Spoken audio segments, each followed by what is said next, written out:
I'm not here to judge him, diba? Pero nakasama lang dito is yung pagbitaw niya ng mga salita. Hindi rin yan sa mga sinasabi mo, kung hindi sa pagkakasabi mo. Yun yung may malaking pagkakaiba doon eh. Diba? Siguro kung meron man akong mensahe na lang, Alvin, it's not too late. Diba?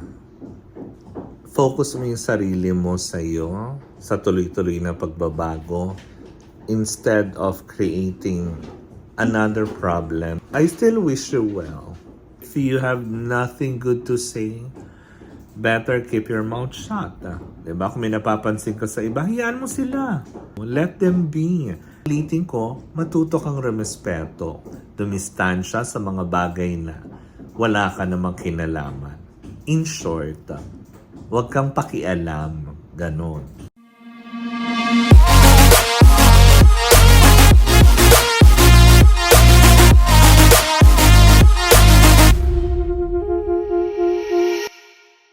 Hi mga Marcel! Welcome to my vlog. Wow! Mga magbablog din tayo. Mga Marce. Ito nga pala, ano nga pangalan mo? Mabi. Hindi, yung binansagan ka namin ng... Mabi Bemba. Oo, ito si Mavi Bang Bang. Yan. Bang Bang Bang. Bang Bang Bang. Yan si Mavi Bang Bang. Well, eto na kasi nga naman ang init ng usapan. Diba? Ilang araw pa lang. Wala pang isang linggo pero alam mo yun, putok na putok ang Alvin Aragon issue. O, diba? Ngayon pag-usapan natin yan ng bonggang-bongga. Kasi ilang araw na rin naman nakalipas at napag-usapan na rin naman ito sa aming programa. Ano nga ba ang masasabi ko about it? Sabi ko, I'm not here to judge him. Diba? Kumbaga, lahat naman tayo may kanya-kanyang paniniwala at hindi po mali yun. Paniniwala niya yun, yun ang kanyang pananaw, hindi ko yun babasagin. Pero siguro yung nakalimutan lang ni Alvin na, diba, na hindi niya pa pwedeng kontrolin ang isang bagay dahil lang sa paniniwala niya na kailangan sumang-ayon ang lahat ng tao sa kagustuhan niya. Diba? Tulad na lang dun sa hindi pagtanggap dun sa anak ni IC Trazona. Na yun lang ay nakakalungkot doon. Kasi, gaya nga na sinasabi niya, diba, iniligtas siya, sinalba na siya ng Panginoon tungkol sa mga nangyari sa buhay niya. And I'm happy for that, diba? Kahit papaano nakita niya ang Panginoon na nagbago siya sa kanyang mga maling gawain. Pero, siguro nakasama lang dito is yung pagbitaw niya ng mga salita, diba? Sabi nga namin sa programa namin, hindi yan sa kung anong interpretasyon mo, hindi rin yan sa mga sinasabi mo, kung hindi sa pagkakasabi mo. Yun yung may malaking pagkakaiba doon eh, di ba?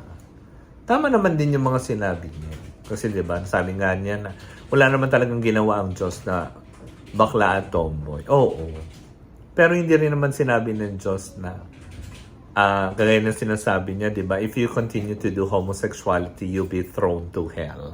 May mga ganun siya. Wala naman sinabing ganun ng Panginoon. Based on nabasa ko sa Biblia at sa pagkakaintindi ko, dahil ang pagkakasabi ng Panginoon sa atin is, love one another as I loved you. Diba? Totoo naman din yan. So, parang doon pa lang sa aspeto na yon, hindi naman talaga ako sumasang-ayon na. Pangalawa, yung pagiging judgmental niya. Kasi according to the Bible, Matthew 7 to, do not judge or you too will be judged. Diba? Yun lang sabi ni Lord. Hindi naman din niya tayo hinuhusgahan sa kung ano mga pagkakamali. Ang Diyos ay mapagpatawad. Which nangyari sa kanya, pinatawad siya, diba? Kasi nakita na niya kung anong tama't mali. Diba? Sana doon sa ganitong pangyayari sa buhay niya, imbis na sana ngayon na, diba, sinisita niya yung iba. Diba? Ulitin ko, diba? Paniniwala niya kasi yun eh. Diba? Okay, given yun. Pero, hindi mo rin dapat pakialaman kung ano yung paniniwala ng iba. Kung paniniwala ng iba, tulad ng asawa ni Sunshine, ni Jopay, ni Rochelle, is ganun nila kamahal at suportahan ng kanilang asawa.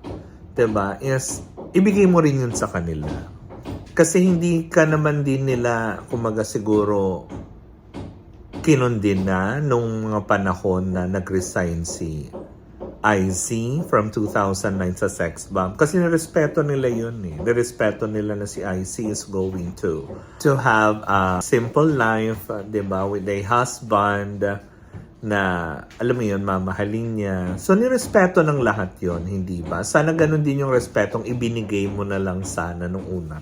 Instead of making comments, tapos alam mo yun, nagko-quote ka pa from the Bible.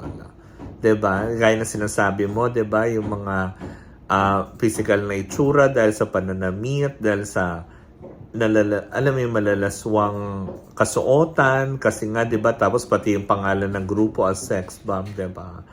Ano rin ba ang sabi ng Sabi rin sa Biblia at sabi ng Panginoon sa Book of Samuel.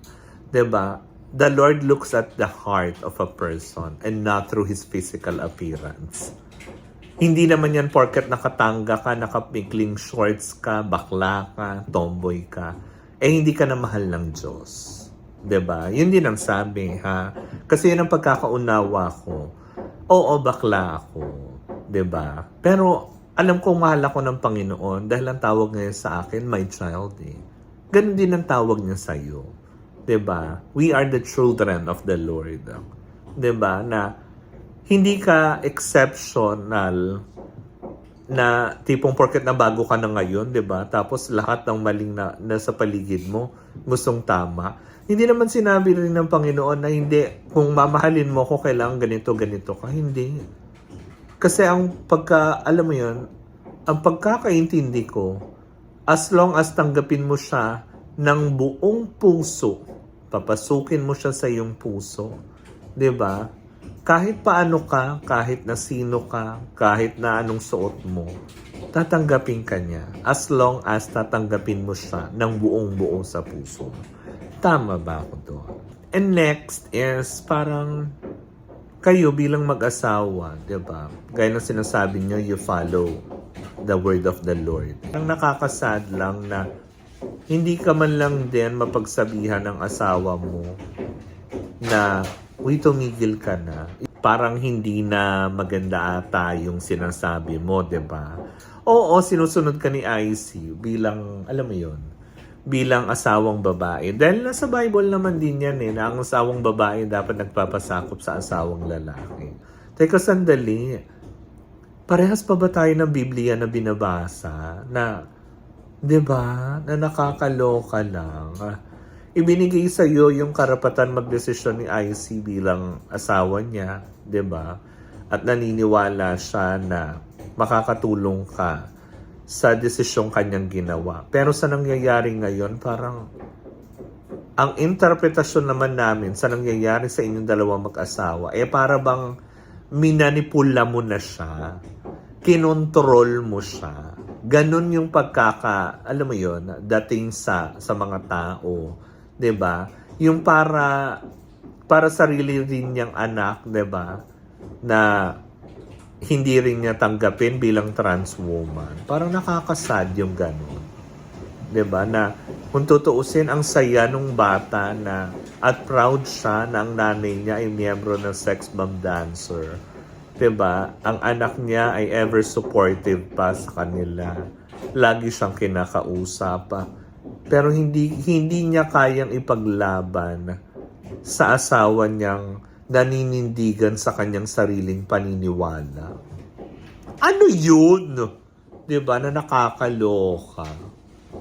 Tapos ito pa, 'di ba, yung lately na dami na nadadamay kasi marami na siyang sinasample, mga pangalan, 'di ba? Kumbaga, yung anak na ng mga tao na wala ka naman ng dapat pakialam, at talagang wala ka naman ng pakialam doon. Dinadawit mo sa sitwasyon.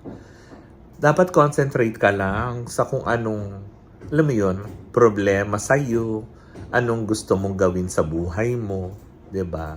Hayaan mo yung ibang tao kasi sila tinanggap naman nila wholeheartedly na may takot at pagmamahal sa Diyos dahil lahat ng mga anak na meron sila ay galing sa Diyos, 'di ba?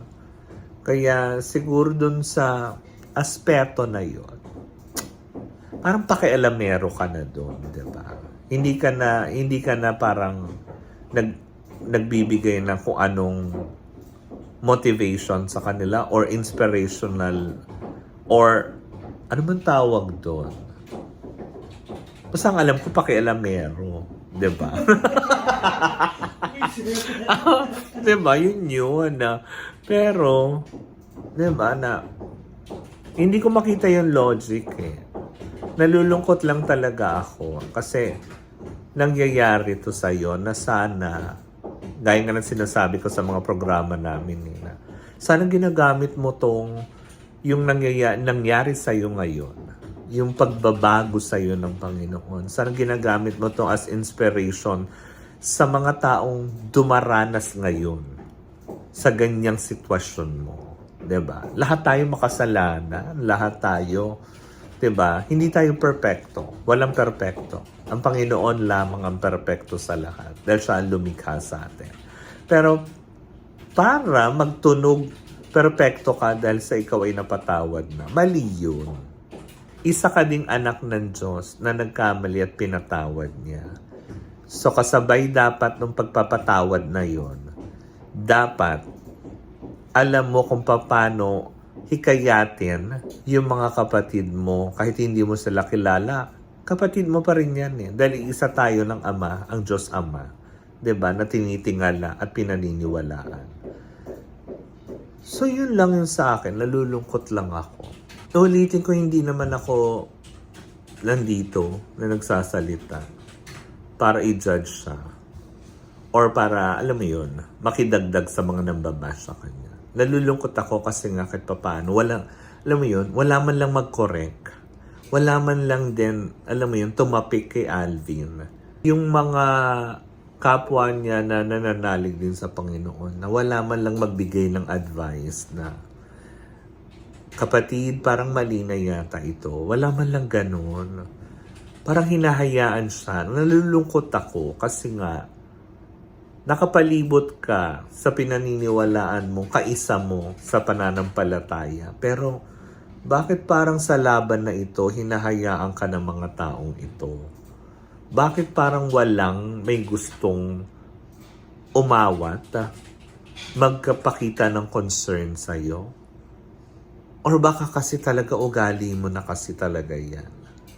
Nakakalungkot lang kasi yung pagkakataon na binigay sa'yo ng Diyos ulit na magbago, na gamit ang mga salita niya, pero hindi ka nakakahikayat. Bagkus parang itinataboy mo pa ang lahat dahil, alam mo yun, sa ginagawa mo at sa nangyayari sa'yo, sinong maniniwala, 'di ba, sa sinasabi mong pananampalataya at Diyos? Mukhang matatakot, no? Hindi naman natin kailangan magpaka-perpekto eh. 'Di ba? Araw-araw lahat tayo nakakagawa pa rin ng pagkakasala. The only way you can get rid of your sins or doing sins is kung patay ka na, wala ka na dito sa mundo. But as we live each day, 'di ba? Through the guidance of the wisdom of the Lord, alam mo na kung anong tama at mali. Hindi ako naniniwalang hindi alam ni Alvin na mali na yung ginagawa niya. Naliligaw lang siya. At sana talaga, meron lang isang kapatid niyo sa pananampalataya na mag-remind lang sa kanya na kapatid, tama na. Yan ang sabihin. 'Di ba? Imbis na hinahayaan siyang, alam mo yun, pagtawanan online, pagtawanan sa mga kung anong interview, 'di ba? Doon ako nalulungkot. Yung pagkawala ng concern ng mga taong nakapalibot sa kanya para awatin lang siya. Naniniwala ako na lahat tayo pantay-pantay sa mata ng Diyos.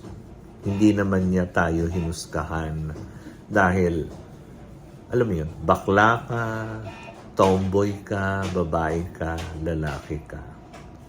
Lahat naman tayo may bilang dito sa mundo eh.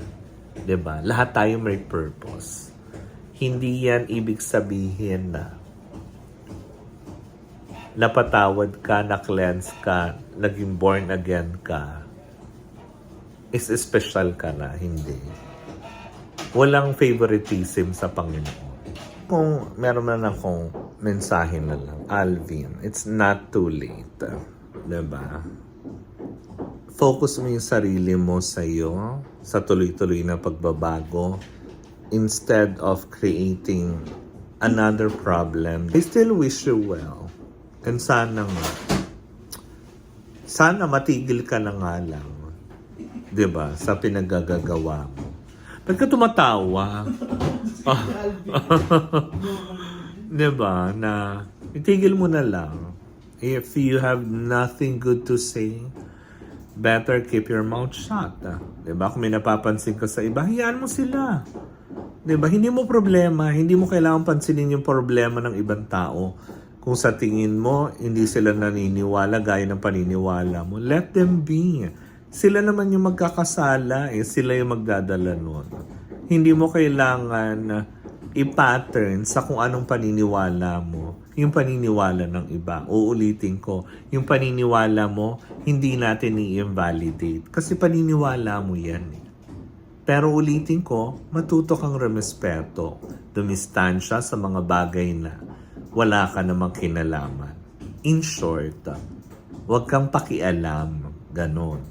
'Di ba? Para happy lang ang life. 'Di ba?